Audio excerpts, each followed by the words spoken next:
నమస్తే, welcome to citizens pulse. నేను మీ ఉదయ్ కిరణ్.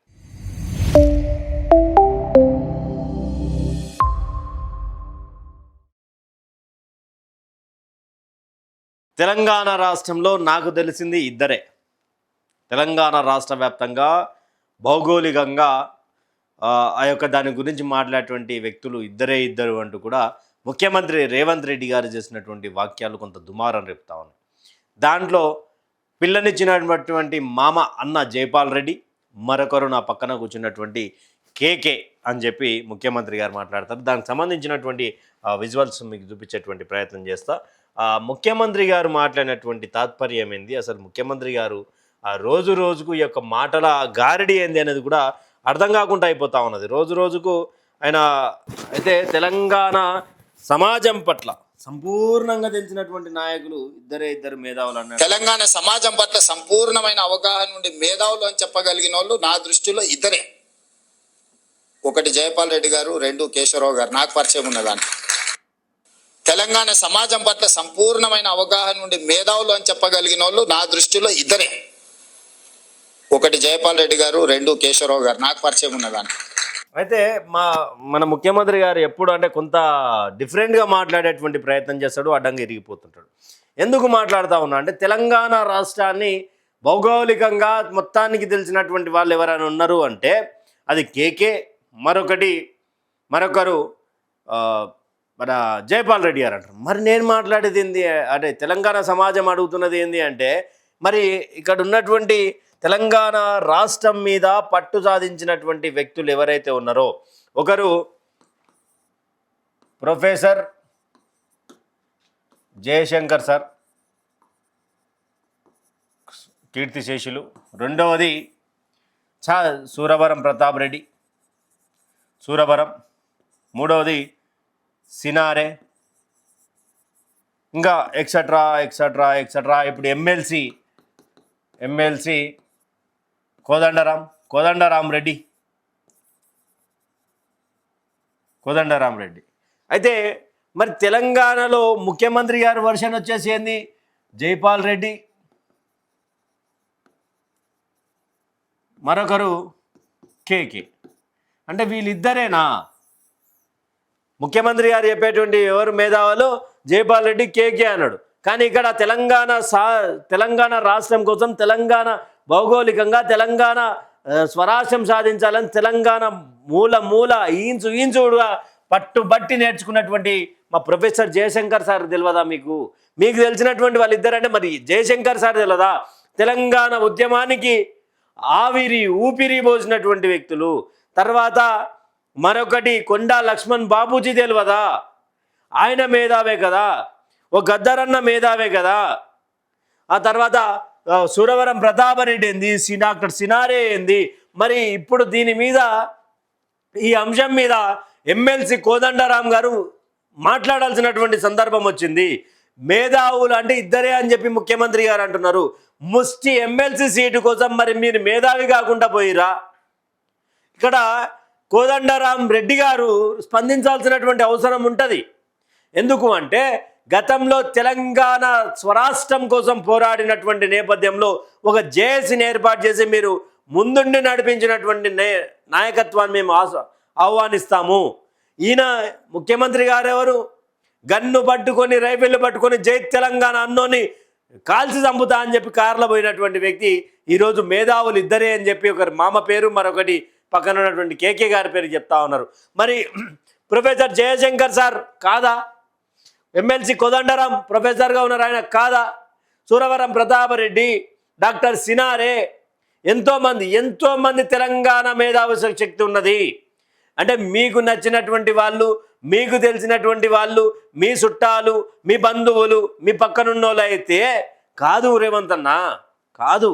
తెలంగాణ రాష్ట్రము ఎంతో మేధావుల శక్తితోటి, ఎందరో విద్యార్థుల శక్తితోటి, ఎందరో నిరుద్యోగుల పోరాటం, ఎందరో తెలంగాణ ప్రజల ఆత్మ బలిదానాల వల్ల ఏర్పడ్డది. దానికి మీరు ఇద్దరే మేధావులు అని అంటే తెలంగాణ యాక్సెప్ట్ చేయదని చెప్పేసి కూడా తెలంగాణ సమాజం మిమ్మల్ని మీ ముందు పెట్టేటువంటి ప్రయత్నం చేస్తూ ఉన్నది. ఎందుకు ఇద్దరే మేధావులు చెప్పాలి? మరి ఏ విధంగా కేకే గారి మేధావి, ఏ విధంగా జైపాల్ రెడ్డి గారు మేధావి? రాజకీయంగా కొంతమంది అని చెప్తే బాగుంటుంది, బట్ తెలంగాణ రాష్ట్రం మీదనే మేధావులు అని చెప్పేసి రుద్దేటువంటి ప్రయత్నం చేయొద్దు. మరి మా తెలంగాణ స్వరాష్ట్రం కోసం పెళ్ళి లేదు, పెటాకులు లేవు, ఇల్లు లేదు, ఏదీ లేదు, కుటుంబ సంబంధించినటువంటి ఏది పట్టించుకోకుండా ప్రొఫెసర్ జయశంకర్ సార్ తెలంగాణకే తన వచ్చేటువంటి జీతాన్ని, తన త్యాగాన్ని, తన వయస్సును అన్నీ కూడా త్యాగం చేసిండు. అలాంటి జయశంకర్ సార్ గుర్తుకు రాదు? ఆయన మేధావి కాదా? ఈరోజు మీ సంకల కూర్చున్నటువంటి కోదండరాం గారు ఎంతోమందికి నాయకత్వం వహించిండు, ఆయన మేధావి కాదా? ఇంకా సూరవరం చాలామంది ఉన్నారు కదా. మీరు ఎందుకు రోజు రోజుకు ఎంత దిగజారుడు మాటలు మాట్లాడుతూ ఉన్నారు? అంటే మీకు స్క్రిప్ట్ ఇచ్చేది ఎవరు? రేవంత్ అన్న మీకు స్క్రిప్ట్ ఎవరు ఇస్తూ ఉన్నారు? ఇది మాట్లాడాలి సార్ అని చెప్పి జర వాళ్ళనన్నా మార్చురి. ఎందుకంటే మీరు ముఖ్యమంత్రిగా ఉన్నారు, విద్యాశాఖ మంత్రిగా ఉన్నారు, హోంశాఖ మంత్రిగా ఉన్నారు, మున్సిపల్ మంత్రిగా ఉన్నారు. మున్సిపల్లో హైడ్రా పేరుతోటి ధ్వంసం, విద్యాశాఖల మీకు రానటువంటి ఇంగ్లీష్ తోటి తెలంగాణ విద్యాశాఖకు అవమానం, ఇక్కడ ఉన్నటువంటి టీచర్లను, ఇక్కడ ఉన్నటువంటి పిల్లలను కించపరుస్తూ వెకిలి నవ్వులు నవ్వుతున్నటువంటి విషయంలో విద్యాశాఖ ఫెయిల్. హోంశాఖ వచ్చేసరికి క్రైమ్ రేట్ పెరిగింది, విచ్చలవిడిగా చంపుకుంటున్నారు, మానభంగాలు చేస్తూ ఉన్నారు. దాని మీద మాట్లాడాల్సినటువంటి అది హోంశాఖ ఫెయిల్. ముఖ్యమంత్రి పదవి అంటే ఇక ఎక్కడా లేనటువంటి ముఖ్యమంత్రి మా రాష్ట్రానికే ఉన్నాడేమో అనిపిస్తుంది. మా రాష్ట్రానికి ఉన్నటువంటి ముఖ్యమంత్రి మరి ఏం చేస్తున్నాడయ్యా అంటే ఇష్టం వచ్చినటువంటి భాష, నోటికి ఏదొస్తే అది మరి రాసేటోడిని తప్ప, లేకపోతే మాట్లాడేటోళ్ళ తప్ప, కరెక్ట్ మాట్లాడడానికి రాక మాట్లాడుతున్నారా? నోటికి వచ్చినటువంటి భాషను ఉపయోగిస్తూ గత మాజీ ముఖ్యమంత్రులను, తెలంగాణ ప్రజలను, తెలంగాణ నిరుద్యోగులను ఏమని మాట్లాడారు? నిరుద్యోగులంతా కూడా అశోక్ నగర్ దగ్గర మాకు నోటిఫికేషన్లు వద్దు అన్నారట. నిరుద్యోగులు అడిగితే 5,000 గతంలో పోస్టులు అయినప్పుడు అందరు ఎవడన్నా రోడ్ ఎక్కుతాడు, 5,000 పోస్టులు వేసినాక రోడ్ ఎక్కి ధర్నాలు చేస్తారు. ఇదేం పంచాయతీ? ఎవడన్నా ఉంటే ఎండ్రిని దాగి చచ్చిపోరా నువ్వు? తెలంగాణ సాధించినటువంటి విద్యార్థుల కొట్లాటల మీద తెలంగాణ వస్తే వాళ్ళను, నిరుద్యోగులను ఎండ్రిని దాగి చచ్చిపోమంటారా?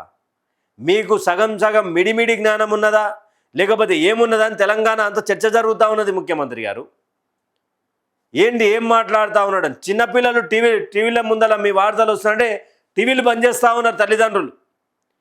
ఏం బూతు పురాణం నేర్పిస్తాడో, ఏం పేగులు మేడలు వేసుకున్నది, ఏ తలకాయ కాళ్ళు అంటాడో, ఈ బోటి ఫ్రై గురించి మాట్లాడతాడు. ఎందుకు వచ్చిన బాధ అని చెప్పి టీవీలు బంద్ చేస్తూ ఉన్నారు తల్లిదండ్రులు. ఎక్కడ పోతా ఉన్నది? తెలంగాణ మేధావులు అనేటోళ్ళు ఈరోజు బయటికి రావాలి కదా. ఇద్దరు ఎట్లా అయ్యారు, ఏ విధంగా ఈ ఇద్దరే అయ్యారు అని చెప్పి అడగాలి కదా. మేధావులు అంటే ఎవరు? మేధావులకు డెఫినేషన్ తెలుసా సార్? ఇష్టాన్ని రీతిగా మీరు మాట్లాడిందే సై, నేను అన్నదే సై, నా మంత్రులు నై, నా ఎమ్మెల్యేలు నై, ముఖ్యమంత్రి క్యా బోలేతో ఓ బాత్ సచ్చోగా గీ పోగడ ఒంటెద్దు పోగడ పోతా ఉన్నారంటూ మీ ఎమ్మెల్యేలే అంటా ఉన్నారు కదా మీ గురించి. ఆ Finland interaction with Finland tour teachers 10 మందిని అక్కడికి పంపించి, గతంలోనేమో ఉస్మానియా యూనివర్సిటీకి పోయారు. ఉస్మానియా యూనివర్సిటీకి పోయి ఏమన్నారు? ఇంగ్లీష్ ఏమనుకొస్తుందా? ఇంగ్లీష్ ఏమవసరమే? చదువు ఇంగ్లీష్ తోటి ఏం పని ఉన్నదా? ఇంగ్లీష్ వచ్చినాడు నా పక్కన పెట్టుకుంటా. ఏమైందా అని అడిగితే ఆయన నాకు తెలుగులో సమాధానం చెప్తా, నాకు ఇంగ్లీష్లో ఏమైనా చదివి రాసిస్తే అది చదువుతా. ఇంగ్లీష్ వచ్చినవాడే బాగుపడుతుండే, ఇంగ్లీష్ రానోక బాగుపడుతుండు. రాజ్యాలు వెళ్తలేమా మేము? మాకు వస్తుందా ఇంగ్లీషు అని మాట్లాడారు ఉస్మానియా యూనివర్సిటీలో.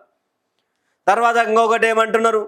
ఇప్పుడున్నటువంటి ప్రభుత్వ పాఠశాలల సంబంధించినటువంటి ప్రతి ఇష్యూ మీద మాట్లాడేటప్పుడు ఇంజనీరింగ్ పిల్లలకు అప్లికేషన్ ఫామ్ రాయడానికి రాదు, క్రైమ్ వేస్ట్ అని చెప్పేసి వాళ్ళని అన్నారు.